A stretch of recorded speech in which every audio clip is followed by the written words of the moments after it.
banal na kasangkapan na ginto at pilak na kinuha ni Nabucodonosor mula sa bahay sa Jerusalem at inilagay sa kanyang sariling templo.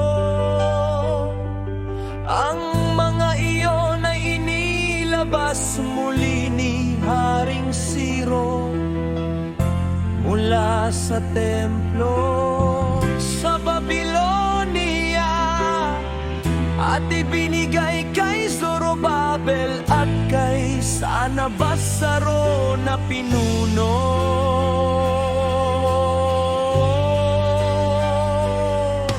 Sa utos na dapat niyang dalhin ang mga kasangkapang iyon at ilagay sa templo sa Jerusalem.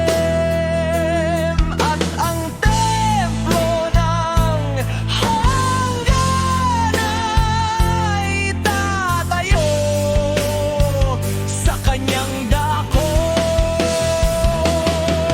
Pagkatapos ng dumating dito ang nabanggit na Sanabassaro, inilagay niya ang unang pundasyon ng bahay na Yahweh sa Jerusalem. At mula noon hanggang ngayon, habang patuloy na itinatayo, hindi pa ito ganap na natatapos. Ngayon kung minamabuti ng hari, mag-utos ng pagsasaliksik sa mga talaan ni Haring Ciro.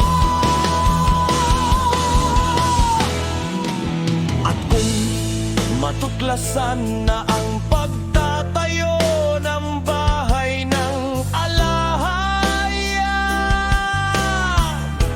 Yahweh sa Jerusalem, iginawa ng may pahintulot ni Haring Ciro. At kung ang aming Panginoon Hari ay may gayon ding kagustuhan, ipaalam niya ito sa amin. Pagkatapos, nag-utos si Haring Dario na maghanap sa mga talaan sa Babilonia at sa Ekbatana sa palasyo na nasa lupain ng Media. Natagpuan ng isang rolyo kung saan ang mga bagay na ito ay nakatala.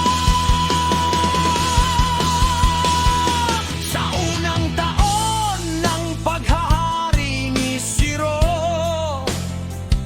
si Haring Ciro ay nag-utos na ang bahay ng alahaya, Yahweh sa Jerusalem, ay muling itayo, kung saan sila naghahandog ng patuloy na abay.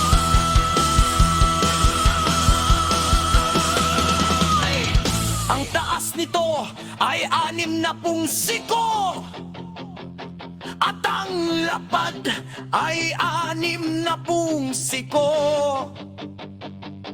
na may 3 hanay ng tinapyang wako, isang hanay ng bagong kahoy mula sa bansang iyon. At ang mga gastos nito ay ibibigay mula sa bahay ni Haring Ciro. At ang mga banal na kasangkapan ng bahay ng alahaya, Yahweh, maging ginto o